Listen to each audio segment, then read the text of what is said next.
नमस्कार दोस्तों, मैं हूं मिस्टर टेकी और आज एक और वीडियो में अपने चैनल पर आज लेकर आया हूं।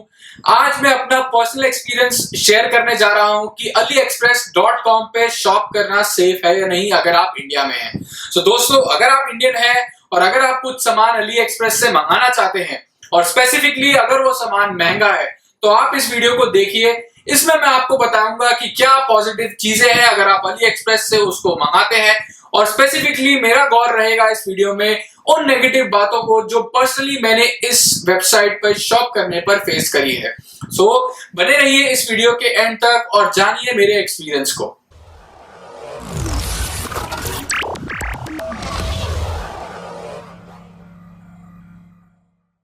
दोस्तों, कहानी कुछ यहां से शुरू होती है कि कुछ एक ऐसा प्रोडक्ट था जो मुझे पसंद आ गया था AliExpress पे एंड उसको मैंने क्रेडिट कार्ड के थ्रू शॉप किया। प्रोडक्ट की वैल्यू है लगभग $332। ये एक इलेक्ट्रॉनिक आइटम था, मैं डिवाइस का नाम यहाँ नहीं लूंगा। उस इलेक्ट्रॉनिक डिवाइस को मैंने AliExpress से परचेज किया and the best reason is वो यहाँ पर कहीं भी अवेलेबल नहीं था, इसलिए मैंने उसको वहां से ऑर्डर किया। प्रोडक्ट मेरे पास DHL के थ्रू आया एंड मैंने उस पे लगभग 4,500 रुपए कस्टम ड्यूटी भरी, तो $332 का प्रोडक्ट हुआ आपका 21,000 के आसपास। वो चीज देखते वक्त मैंने सोचा कोई बात नहीं है, कस्टम ड्यूटी तो देनी पड़ेगी अगर गवर्नमेंट ने चार्ज करी है। Till that point experience was good, but product आया डिफेक्टिव। तो सेलर से बात करी, सेलर ने कहा आप उस प्रोडक्ट को वापस भेज दीजिए। मैंने कहा मुझे कोई प्रॉब्लम नहीं है उस प्रोडक्ट को वापस भेजने में। मैंने DHL के थ्रू ही अगेन मुझे करीब 3,000 रुपए देने पड़े उस प्रोडक्ट को वापस भेजने के लिए, और सेलर के लिए मैंने ऑप्शन रखा या तो आप रिफंड कर सकते हैं या आप रिप्लेसमेंट भेज सकते हैं। मैं यहाँ बताना चाहूंगा कि AliExpress यहाँ पर कैसे आपको हेल्प करता है या नहीं, क्योंकि ये एक नॉर्मल सिचुएशन है, इसमें आप भी फंस सकते हैं। तो इस सिचुएशन में AliExpress कैसे आता है, तो जब आप केस को एस्केलेट करते हैं AliExpress केस मैनेजमेंट टीम को, तो वहां पर जनरली इस केस के ऊपर गौर किया जाता है। तो मैंने भी एस्केलेट किया एंड मैंने सोचा कि एक हफ्ते में कोई ना कोई रिस्पॉन्स तो आएगा। देन एक हफ्ता हुआ, 10 दिन, 15 दिन, 20 दिन, कोई रिस्पॉन्स नहीं, कोई ईमेल नहीं। तो मैंने देखा कि अगर कोई फोन नंबर है तो मैं वहां कॉल कर लेता हूं। Again there is no customer care number for AliExpress.com। तो यहां पर एक ऑप्शन मुझे मिला, वो ये था कि चैट ऑप्शन से आप बात कर सकते हैं AliExpress की टीम से और अपने क्वेरीज को पूछ सकते हैं उनसे। तो मैंने वो चीज 3 बार लगभग मैं कर चुका हूं उसको, क्योंकि टोटल ड्यूरेशन केस खोले हुए मुझे करीब 2 महीने से ज्यादा हो गए हैं। तो मैंने उस टीम से बात करी एंड मैंने उनको बताने की कोशिश करी यहाँ पर कि ऐसे कुछ इशू है। अभी तक कुछ केस मैनेजमेंट टीम ने रिप्लाई नहीं किया है। आप मुझे एक बार भी सेटिस्फैक्टरी जवाब नहीं मिला उस टीम से। वहां पर ऐसा लग रहा था कि मैं बात कर रहा हूं किसी कंप्यूटर से। लिटरली चैटबॉट्स आप समझते हैं, चैटबॉट्स ऐसा होता है कि एक आंसरिंग मशीन जैसे किसी को बिठा दिया जाता है ऑपोजिट एंड में। मेरे को लग रहा था कि मैं एक किसी चैटबॉट से बात कर रहा हूं। कोई भी सेटिस्फैक्टरी जवाब नहीं आया एंड लगभग मान लीजिए 1.5 महीने या 1 महीने 20 दिन के बाद, लगभग 1 महीने 20 दिन के बाद एक रिप्लाई आया है केस मैनेजमेंट टीम से एंड अभी भी केस चल रहा है और मुझे लगता है ये और लंबा दंगल चलेगा।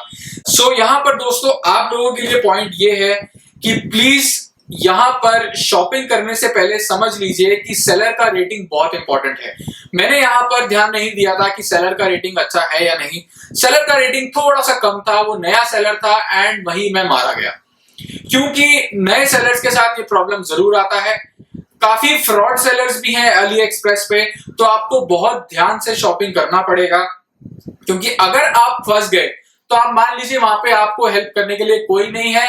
यहाँ पर आप फ्लिपकार्ट में शॉपिंग करते हैं, यहाँ पर Amazon पर शॉपिंग करते हैं और देखते हैं अगर कोई प्रॉब्लम आती है तो एक कस्टमर केयर नंबर तो दिया गया है, कम से कम वहां पर हम फोन कर सकते हैं। AliExpress पे वो ऑप्शन नहीं है।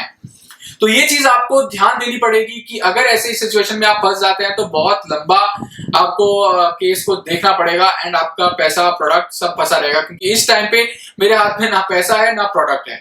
आई स्टिल बिलीव कि आउटकम पॉजिटिव होगा, या तो मुझे रिफंड दे दिया जाएगा एंड या फिर दूसरा ऑप्शन है कि वो डिवाइस मुझे वापस भेज दिया जाएगा। सो दोस्तों ये बेसिकली पर्सनल एक्सपीरियंस था मेरा।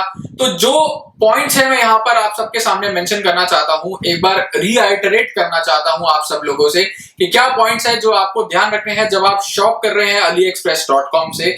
आपने सबसे पहले ध्यान देना है सेलर की रेटिंग पे। दूसरा पॉइंट, क्या वो सेलर इंटरनेशनल ऑर्डर्स को एक्सेप्ट करता है या उसने पहले कोई इंटरनेशनल ऑर्डर्स को फुलफिल किया है या नहीं। आप उसके फीडबैक में जाकर चेक करिए कि क्या इंटरनेशनल ऑर्डर्स जो उसने फुलफिल करे हैं वहां पर किसी इंटरनेशनल कस्टमर ने उसको फीडबैक दिया है। ऐसा भी ऑप्शन पॉसिबल है कि आपको इंडियन फ्लैग वहां पे नजर आएगा कि इंडियन कस्टमर्स ने उस प्रोडक्ट को अगर खरीदा है तो वहां पर उनके फीडबैक्स आपको नजर आ जाएंगे। सो जनरली कोशिश करिए कि इंडियन प्रोडक्ट्स, इंडियन कस्टमर्स ने भी उस प्रोडक्ट को खरीदा हो और फीडबैक दिया हो। सो इससे कम से कम ये तो पता चल जाता है कि ये प्रोडक्ट इंडिया में शिप हुआ है और बंदे के पास पहुंच गया, मतलब सेलर यहाँ पर चीटर नहीं है। सो ये आपको ध्यान देना बहुत जरूरी है, क्योंकि नहीं तो आप मेरी ही सिचुएशन में आ जाएंगे अगर आप AliExpress पे शॉपिंग करते हैं इंडिया में बैठ के। तो यहाँ पर पॉजिटिव पॉइंट कि आप AliExpress पे शॉपिंग करें क्यों।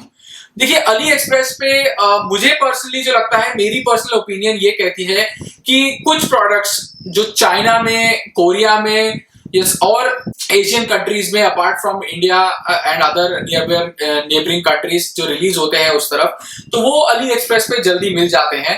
एंड सिंस मैं एक मोबाइल टेक रिव्यूअर हूँ, मैं एक इलेक्ट्रॉनिक गैजेट टेक रिव्यूअर हूँ, तो ऐसा कुछ इलेक्ट्रॉनिक जो नया आया हो और मुझे अगर पसंद आ जाता है तो मेरा इंटरेस्ट तो जागेगा ही जागेगा। सो आप लोग दोस्तों जरूर सोचिए कि आपको AliExpress पे शॉपिंग करना चाहिए या नहीं करना चाहिए। अगली बार वो क्रेडिट कार्ड को यूज करने से पहले जरूर ध्यान रखिएगा इस सब बातों को। और दोस्तों अगर आप कभी AliExpress पे शॉपिंग करने पर कभी किसी केस में फंसे हैं तो उस एक्सपीरियंस को शेयर करिए नीचे कमेंट्स में, मैं उसको पढ़ूंगा और पर्सनली उस पर रिप्लाई भी जरूर करूंगा। एंड फिलहाल अभी इस वीडियो में इतना ही। धन्यवाद।